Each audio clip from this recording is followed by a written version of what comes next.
آشپزخونه ایرانی ایتالی خوش اومدید. من آشپزی بلد نیستم و قراره اینجا پیتزا بپزیم. من واقعا هیچ بلد نیستم. همین فشار نیلما شد. کار باحالیه ها. آشپزی واقعا خوب. اسمشون قالبیه؟ پنیر قالب فود لایف. فود لایف. شما چند سال این کاری می‌کنید؟ فکر کنم 15 سال میشه. تو فشار بیار رو لبه پیتزا که بچم. دستگاه خودت ها. یه طرف. یه طرف فشار بیار تا آخر. 8 تیکه رو ساختم.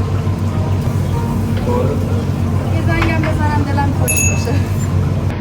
بریم برای امتحان غذایی که با شف گفتم. نظر واقعیتون رو بگیم. میگم ماما سیتا 20 امروز هم رو گرفتم.